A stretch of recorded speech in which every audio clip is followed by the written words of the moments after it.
Hey, what's up everybody? This is Ace and I'm back with another reaction video. Here we go.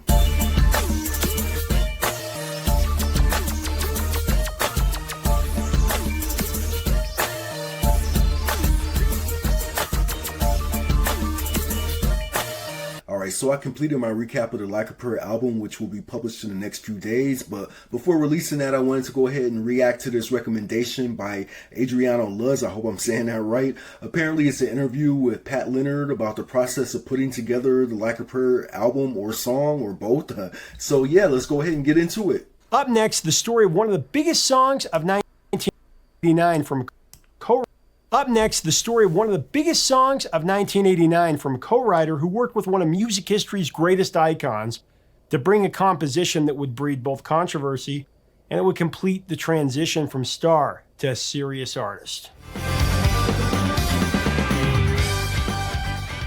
Hey music junkies, Professor of Rock, always here to celebrate the greatest artists and the greatest songs of all time. If you are passionate about music history, the stories of the songs, then you're going to love this channel. We would love to have you be a part of our community. Subscribe below so you never miss an episode of our daily content. Make sure to also check us out on Patreon, where you can become an insider, you can get more content, and you can even have a part in curating this history. 1989 was a red letter year for music. As the last year of the 80s, music was transitioning to the upcoming decade. It seemed as the year progressed and we moved toward the 90s, the mainstream was becoming more pop-oriented after hard rock and metal had really dominated for several years. I mean, from 86 to 88, you had Bon Jovi, Def Leppard, Guns N' Roses, Whitesnake, so many more, who just scoured the charts, both the album charts and the singles charts. In the middle of the 80s, it seemed like it was a battle of the icons when Michael Jackson and Prince battled it out, and Madonna and Springsteen were entering the ring just at that time. George Michael, Whitney Houston, Janet Jackson would later kind of do the same. By 1989, Prince and... Wasn't Springsteen out like in the 1970s as well?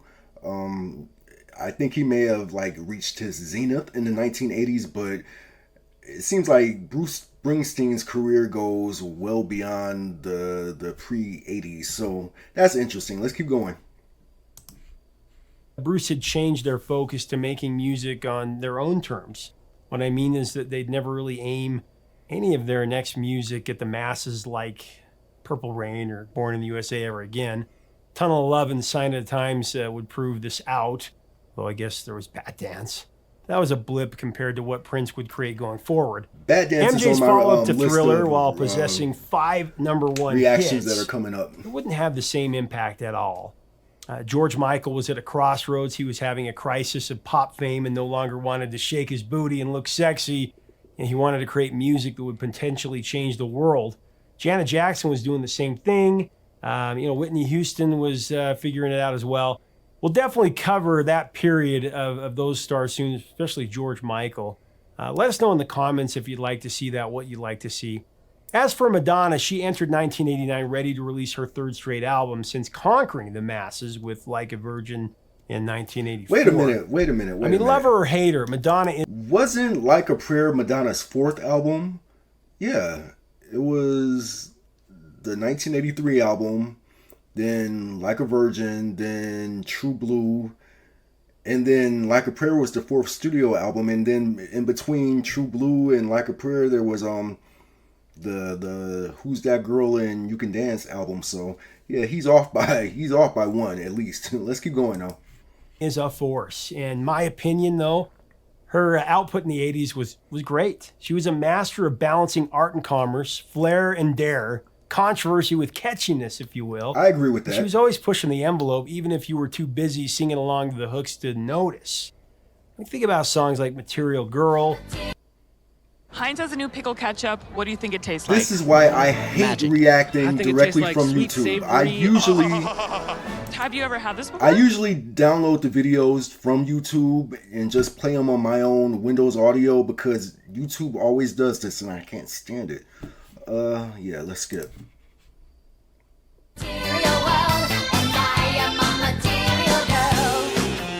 Dress You Up, the aforementioned Like a Virgin, and then Live to Tell.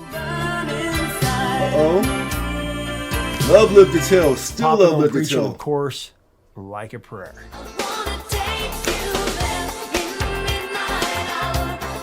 The title track from her #1 album by the same name. It's just pop extravagance. Prince played guitar on the song. Andre Crouch and his fierce gospel choir brought the song to amazing heights. It's a pop masterpiece.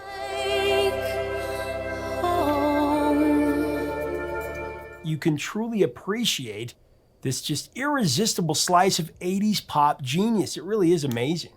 Sire Records released Like a Prayer as the album's lead single on March 3rd, 1989. It was written and produced by Madonna and frequent collaborator Patrick Leonard.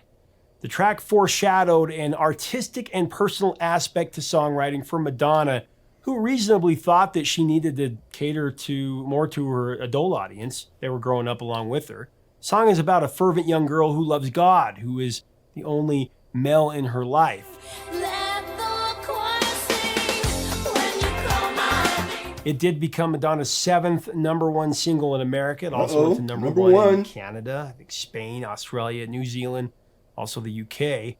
Like most of Madonna's songs, it spawned controversy when it was released, especially the music video and campaign with Pepsi-Cola. With depictions of Catholic symbols like stigmata, the video was condemned by the Vatican at the time. Wow, Some family and religious groups protested The against the Vatican? Pepsi campaign. They boycotted the drink. Under pressure, Pepsi actually canceled their sponsorship contract. Which to me it was pointless. Madonna, Why did they do allowed her that? to I mean, keep they the should have fee that just they had agreed on. they should have Definitely just one of the most memorable took a meeting with videos her of and its be like, era. "Hey, It tone was it down." directed by Mary Lambert. Around the time, all that transpired with Madonna, she was transitioning from a teen audience to more adult fare, like I said. She had recently appeared in films like Shanghai Surprise and Who's That Girl?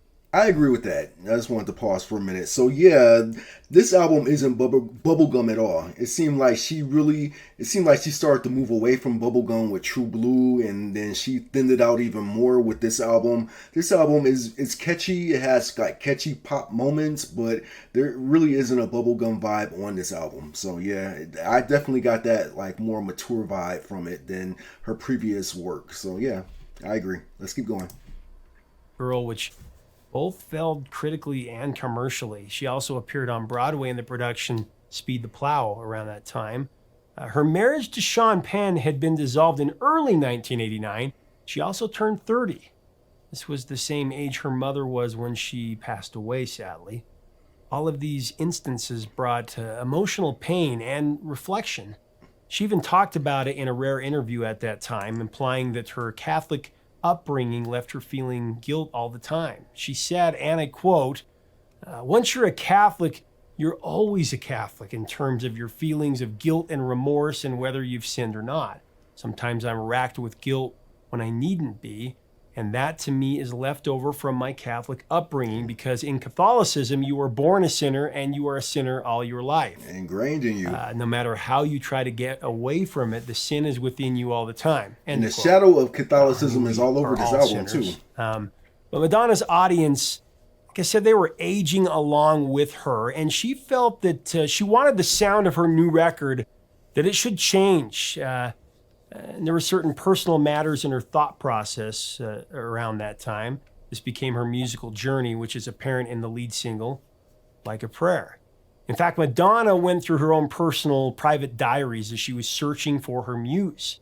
She would even imply in another interview, "What was it I wanted to say? I wanted the album to speak things on my mind. It was a complex time in my life." End of quote.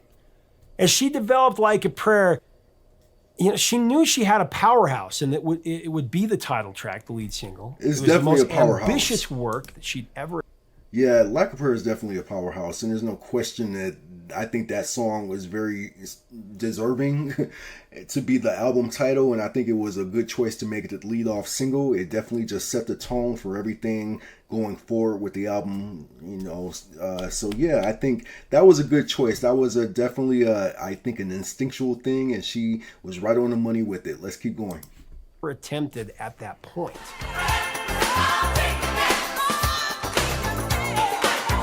As she started. Another fucking ad. I've discovered a new way to earn online income okay. through Airbnb without having to buy own, rent, or even furnish any properties. Yeah. Goodbye.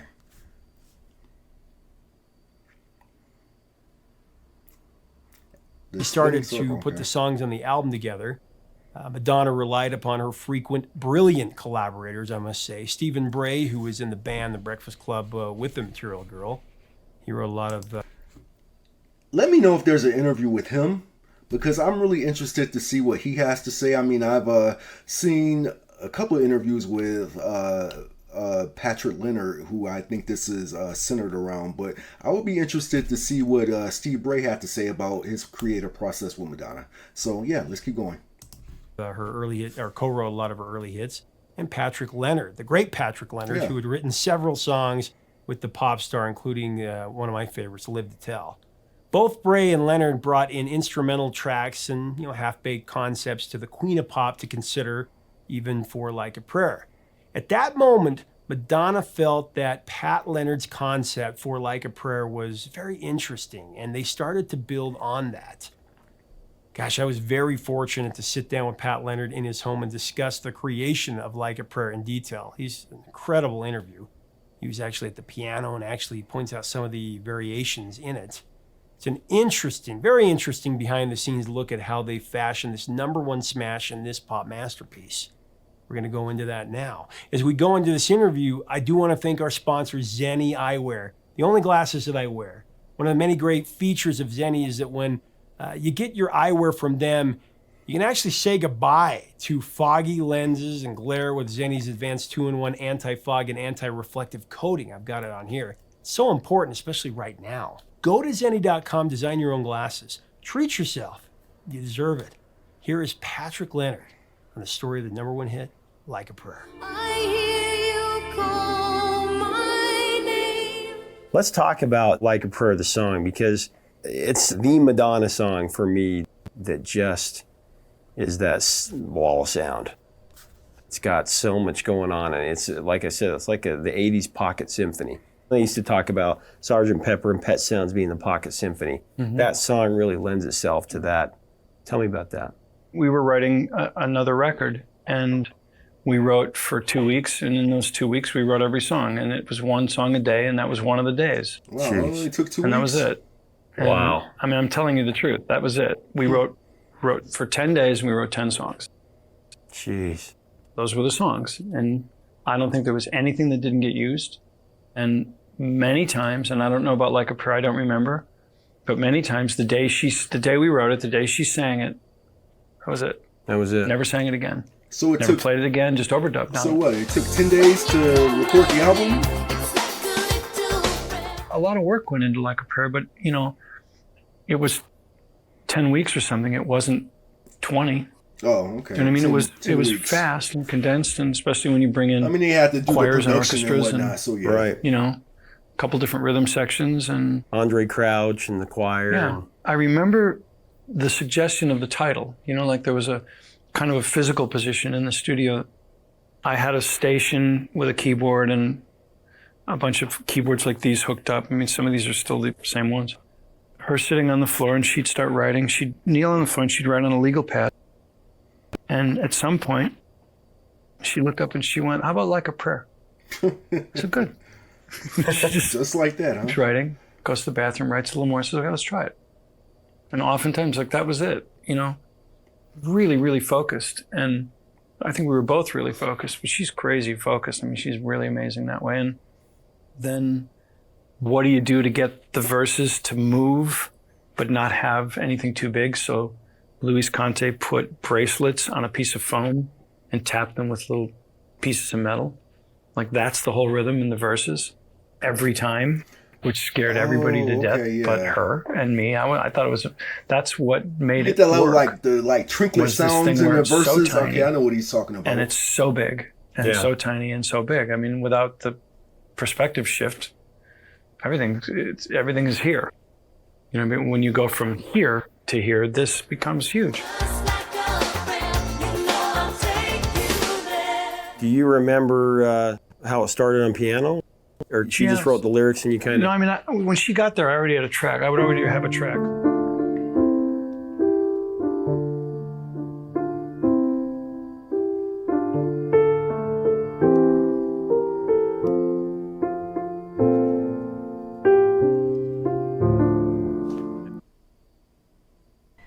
not mad science. That's visual collaboration. Sorry, Try y'all. Lucid Chart today. Think about the best night's sleep you've ever had. At Tempur-Pedic, we're dedicated to helping you sleep like that, with solutions that help relieve pressure. That's how it started. And then we went. So the piano melody sounds kind of balladish, actually. How's it go? And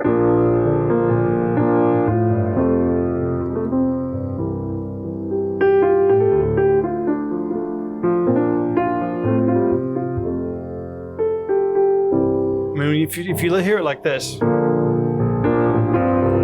a gospel song. I mean, and that's how it's written. It's 4-5-1.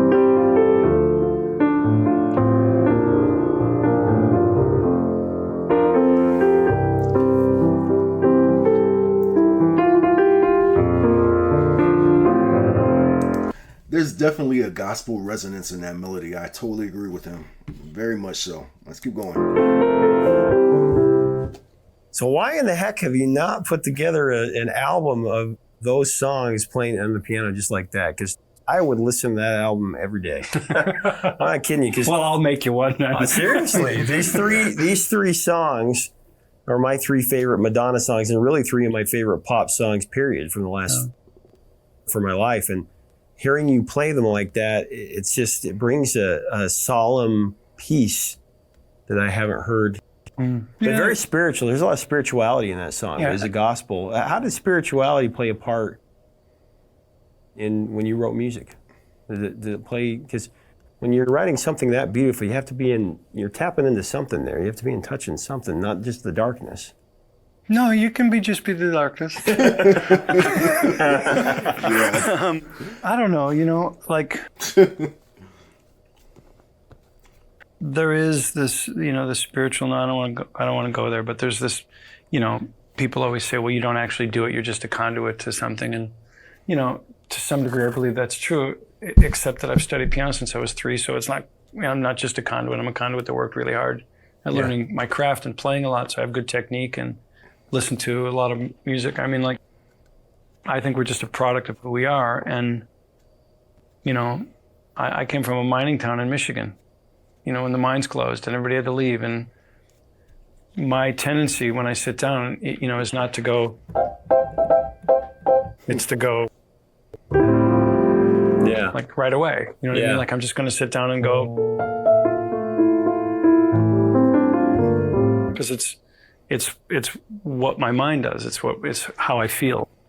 I want to be able to do things that aren't muso. Like I don't want to get a bunch of people in and start doing the kicks that, I don't want it to sound anything like those records. Right. And not because I don't love the records. I just feel like I'd like it to be about how I think. And I do think in that thing of what can I play with that's not been done 1,000 times. And here I am, all these years later, trying to kind of figure out if I can just go play the piano somewhere, and if maybe some people would be interested because I wrote like a prayer. Yeah. What's interesting is I read about how the song came together. There was a lot of different things going on, some bongos and stuff, and as the producer, you kind of said, let's take that out and leave some space in the song. I read that. Do you remember doing that? No. I mean, I seem to remember that it was that chorus. You had Luis Conte there, so when you go that we want very little going on, he's going to go to something small. It would make sense that it was something like bongos or, a single-handed drum or something. And I think we just felt like, well, what if it just doesn't, we want to have the rhythm. But what if it's just implied? And ironically, at this point, that range of my hearing after 45 years in the studio, I can't hear those bracelets anymore. It's weird because if I'm in a restaurant or something and the song comes on, verse is coming, I go I wonder if the other people in the restaurant can hear the bracelets. Because without it, it's pretty strange without some rhythm, and I don't hear the rhythm. I've read somewhere that the big guitar part before it goes was Prince. It's Prince. Yeah. My front door slams. sample from That Under opening Coach's intro, Choir. okay. And that Yeah, was he hard played too. on the whole song. Electric guitar and solo, man. we took it and used it in the front. I'm not sure if it's him playing along in the end or if it's Chester, because Chester played on that too.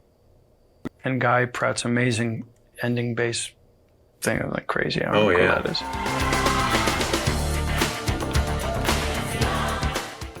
Hey, thanks so much for watching. Leave us a comment about this 80s pop extraordinaire and Patrick Leonard and Madonna, the Queen of Pop, below. Love to hear your opinions. If you like our videos, we do invite you to subscribe to be a part of this community. Get our newest t-shirts and check out our links in the description for that. You're going to love these. To get even more content, like I said, insider access, you can join us on Patreon. Help us keep the music alive. Until next time, 3 chords and the truth, my friends. Stay safe out there. All right, so that was an interesting interview. My takeaway from it is that Pat Leonard is extremely musical. It appears that creating arrangements, scores, and melodies just comes naturally to him, as if it's something that he doesn't really even have to think about. He just casually throws out something random. Madonna hears it and connects with it. Again, I've completed the Like a Prayer recap. That will be out very soon. I wish I had seen this interview beforehand because it put several things into perspective about the album. But yeah, Leonard does a good job of explaining how their collaborations come about. It sounds like their process is more organic than calculated, like something just builds from random ideas or the smallest elements. Madonna herself seems like she's got a really good ear for music. It seems like a lot of what Pat Leonard will come up with is kind of like arbitrary, like it's just something that he just kind of puts out there. He's not really even thinking about how good it is or what it could be, but Madonna hears it, and from there she'll become inspired, and then it just pops off from there. So yeah, again, this was a good interview. This is a very good interview.